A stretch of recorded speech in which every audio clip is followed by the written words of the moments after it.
Buhari receives report on new revenue allocation formula. United Nations Food and Agriculture Organization's latest report shows rising food prices.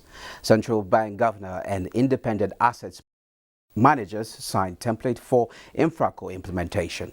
This is Business Express coming to you on the network service of the NTA. I am Musa Abubakar.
Well, it's good to have you join us. Now, let's begin with revenue allocation. President Muhammadu Buhari has formally received a report on the review of the vertical revenue allocation formula for the country from the Revenue Mobilization Allocation and Fiscal Commission.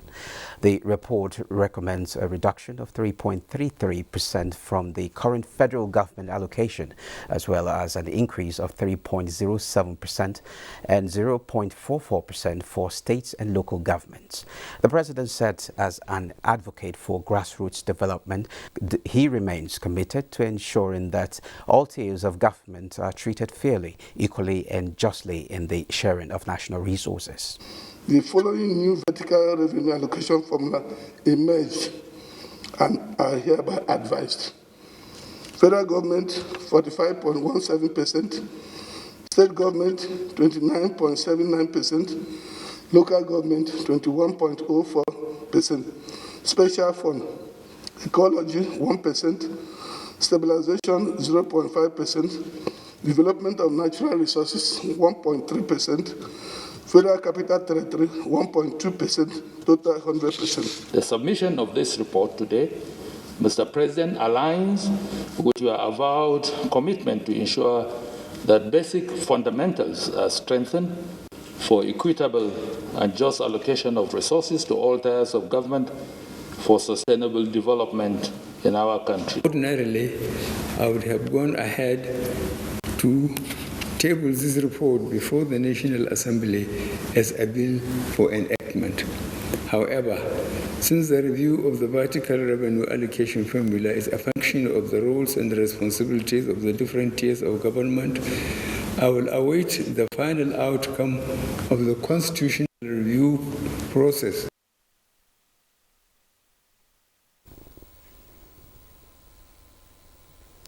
Acting on the request of President Muhammadu Buhari for the banking and finance sectors to partner the federal government on the development of infrastructure, Central Bank Governor Godwin Emefiele and Chairman of Infraco said the collaboration will provide a practical template to solve many of the complex socio-economic problems in the country. He added that the public sector cannot resolve these issues alone, hence the need for the involvement of the private sector.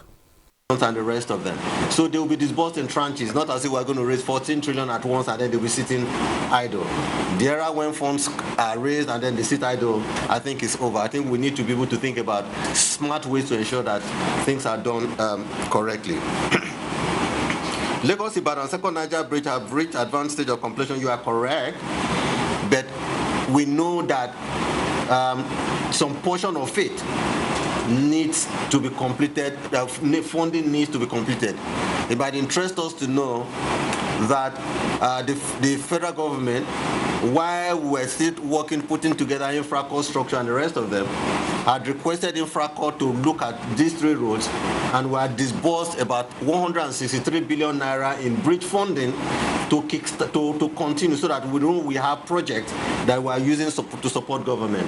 So the remaining part of that, to ensure that those roads are completed and that those roads are world-class and they meet the best standards, that's why we're going to be providing the balance funds through any of the asset managers. And I think these are brownfields that we need to really take on as quickly as possible because we need to begin to run. Now moving on, the Minister of Industry, Trade and Investment, Adeni Adebayo, has inaugurated the reconstituted National Focal Point Committee for Effective Management, Negotiations and Implementation of Trade Agreements.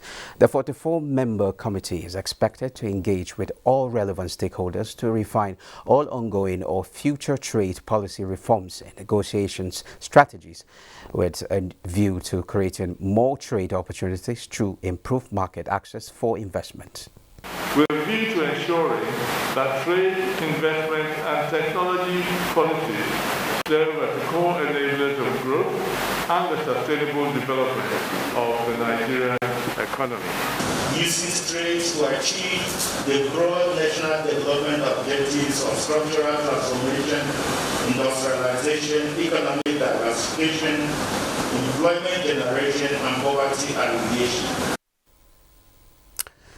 The federal government is strengthening its financial auditing process through capacity building in digital forensics and deployment of technology. The Auditor General of the Federation, Adolphus Agugu, said this at a lecture on electronic evidence and digital forensics in Abuja.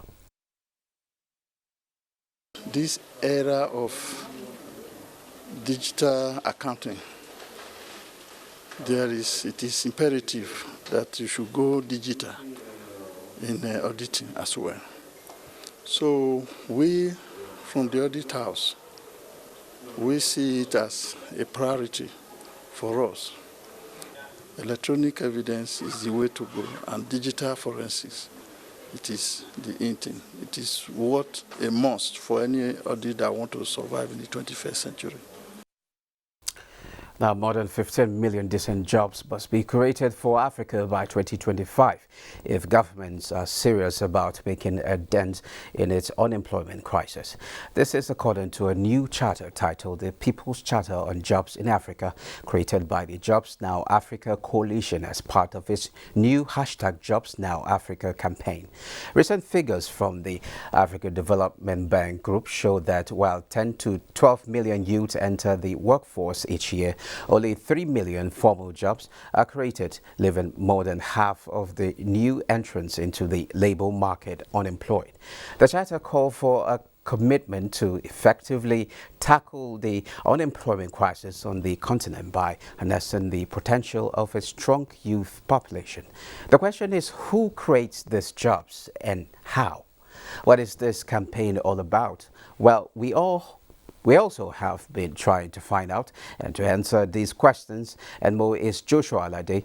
He is the Executive Director, Network of Youth for Sustainable Initiative, Nigeria Youth SDGs Network. He is currently pursuing a Master's in Sustainable Development at the University of Bradford, courtesy of Chevening Scholarship Program. Joshua, you're welcome to Business Express. Thank you so much. I'm excited to be here. Okay. Now, tell us about this campaign. All right, great. So the campaign that we are currently working on is called the People's Charter on Jobs in Africa, and it was really created by the Jobs Now Coalition, which is made up of a host of NGOs across Africa, about 40 organizations. It's actually an interactive tool designed to outline the scale of the urgent crisis, where the public is encouraged to, on a petition, to urge government and non-state partners to prioritize the pressing issue around creating jobs for young people. And then it took us about 6 months to work across this consultation, working in 7 countries across Africa, seeing how we can be able to create decent jobs for young people, knowing fully well that our continent is at a tipping point when it comes to economic breakthrough from the effect of the COVID-19 pandemic. And it's only when we made investments to prioritize job creation and harness the potential of young people that we are going to be able to deliver and create a sustainable future for young Nigerians and young Africans. Okay, why is it necessary for one to launch the jobs campaign, and what do they aim to achieve? Thank you so much for that question. So one of the first things that we thought about is that this is 2022. So between now and 2030, more than 120 million young people will go into the workforce. So it's very important that we are able to harness their potential. So harness the potential of these 120 million young people. It's very important that we create at least 50 million jobs every year for young people. And then one of the things that we also have to talk about is the lack of decent job, which is a major problem in Africa. Even before COVID-19 happened, the figures had not been really so good. Looking at statistics from the African Development Bank that says that 10 to 12 million young people get into the workforce every year, but we're only creating about 3 million jobs. So that means that we're leaving more than half of young people who are getting into the workforce. They're either unemployed or maybe they are vulnerably employed. So as of 2019, one of the things that came out is that 1/3 of the workers in Africa were actually earning below $1.9 per day, Okay. which is way below the global average. So it's very important that we are able to move the 80% of young Africans that are in the informal sector into formality. And another thing that we have to think about is that with what has happened with COVID-19, we have lost a lot of jobs. So small and medium scale enterprises, which account for about 80%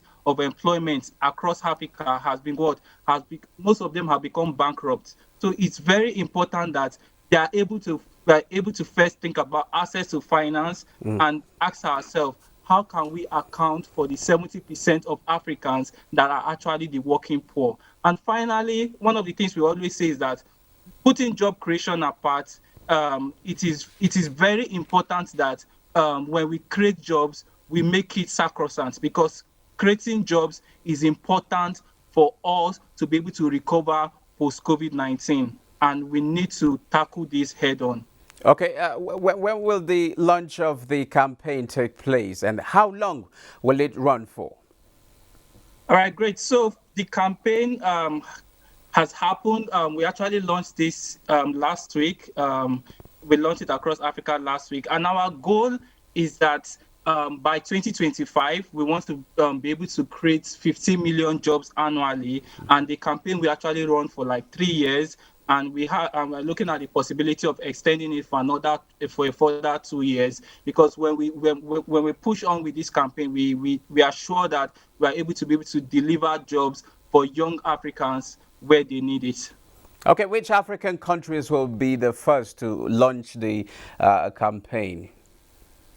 Okay, so for the countries that are actually launching the campaign currently, we are actually working in a coalition. So we're having South Africa, Nigeria, Kenya, Democratic Republic of Congo, Togo, Tunisia, and Senegal. And then we have partners in each of these countries that are working together to create a country-specific launch in the coming months. Okay, is this limited to African youths?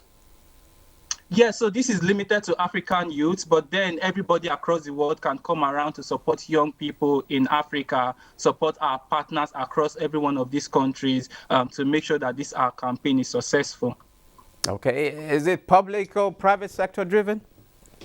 So this is actually being driven by young people. It's actually being driven by civil society organization, and we are encouraging everyone within the private sector and everybody within the public sector to come with us to actually create awareness around decent jobs for young people, jobs that is entitling, jobs that young people will be able to say, yes, I am working in a decent place and I know that I have the tools I need to thrive.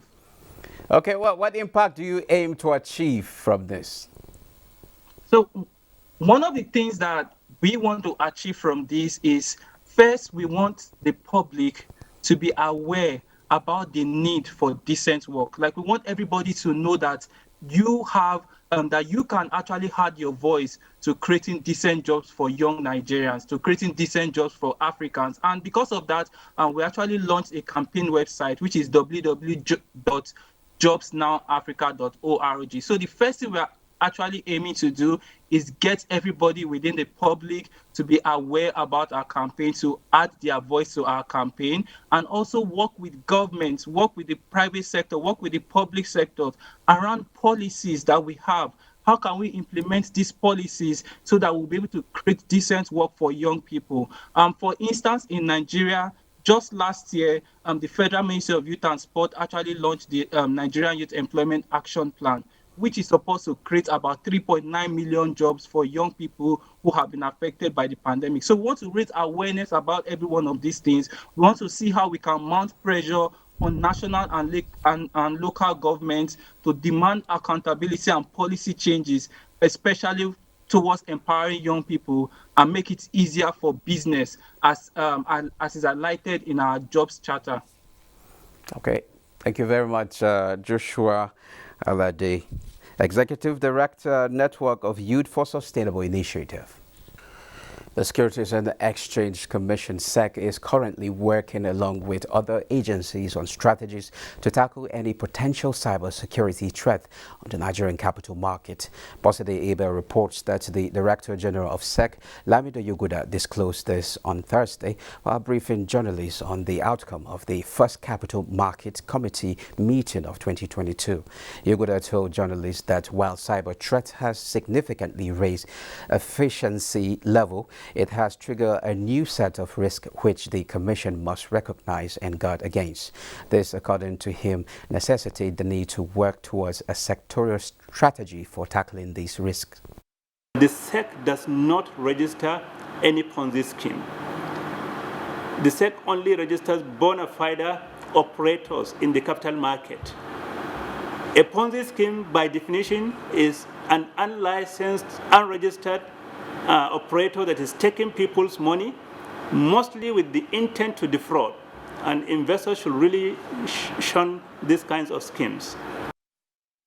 Yuguda added that the Commission will continue to enhance the existing regulatory framework guarding the operations of the market by keeping pace with evolving changes in market practices, especially with the advent of financial technology, which has significantly altered the ways and means of transacting business in the capital market. Speaking on the updated master plan, which will guide the development of the capital market for the next 5 years, the SEC DG explained that the review, which forms a critical part of the implementation process and was necessary to ensure that the initiatives remain relevant, measurable and goal-oriented, has been completed. Now, Nigeria is strengthening ties with the financial sector, deepening Africa to support growth in the economy. Director General of the Securities and Exchange Commission, Lamido Yuguda, disclosed this when the latter paid a working visit to the Commission in Abuja. Bosede Abel reports.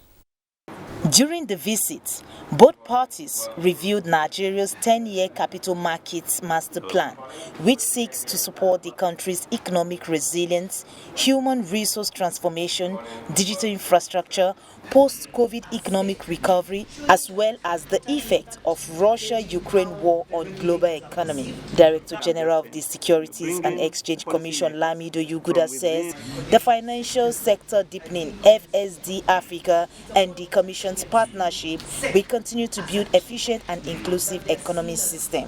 You are doing so much, for our capital markets, and I think this is really, it's really well appreciated. And the good thing is that all those organizations that you are helping, I can tell you they are really getting stronger by the day. Well, I just wanted to recognize, the courage of this organization for taking those decisions, because it's really important to do that. The financial sector deepening FSD Africa's support comes as part of ongoing multi-country program to strengthen Africa's capital markets. Boss Sede Ebo, Business Express. And now to capital market, the NGX All Share Index for Friday, 8 April 2022, appreciated by 46,631.46 basis point, with market capitalization at 25.1 trillion naira. A total volume of 154.1 million shares worth 1.7 billion naira traded at the end of the session. The global market is next. Stocks are ending the week on a positive note, with European equities snapping 2 days of declines, sparked by the Federal Reserve's plan for aggressive monetary policy tightening.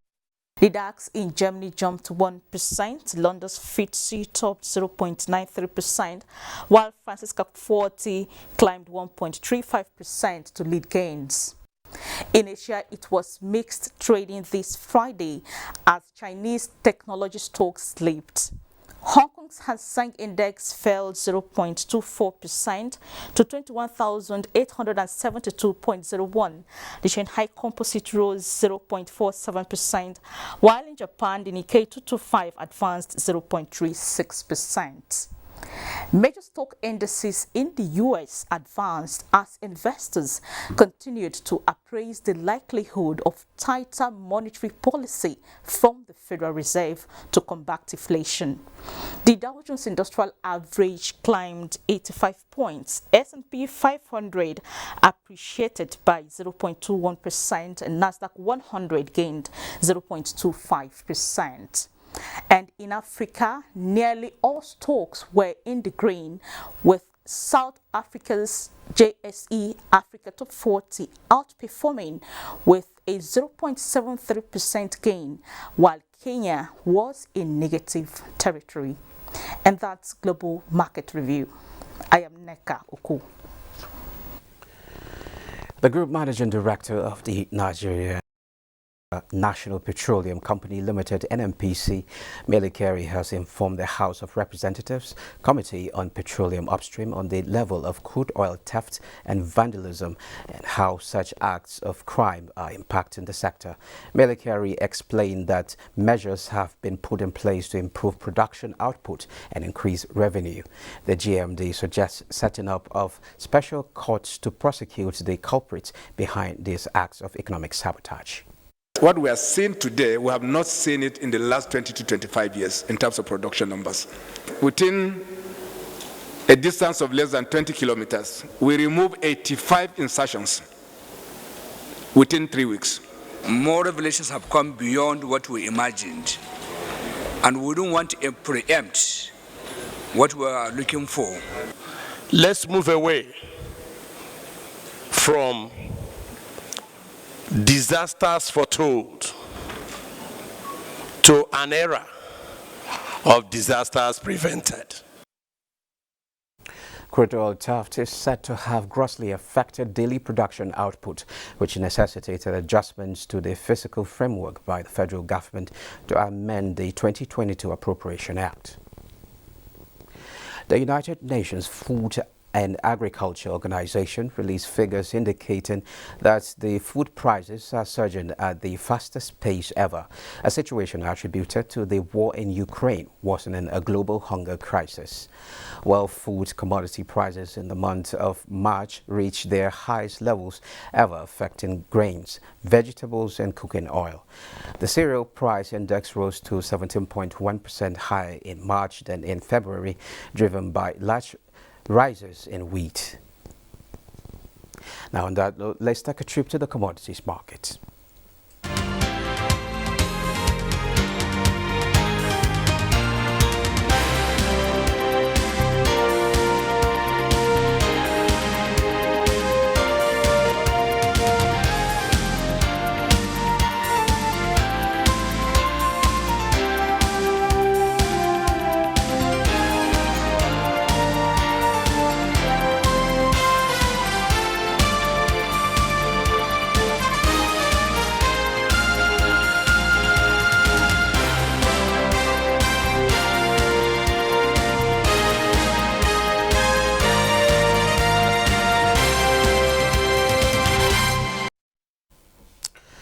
Currency in circulation fell by 42.43 billion naira between January and March. Figures obtained from the Central Bank of Nigeria have revealed, the CBN revealed in its data on currency that the currencies, which stood at 3.29 trillion naira as of the end of January, fell to 3.25 trillion naira by the end of March.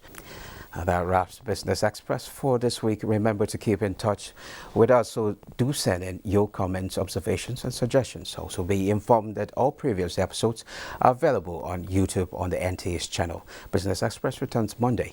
I am Musa Abubakar.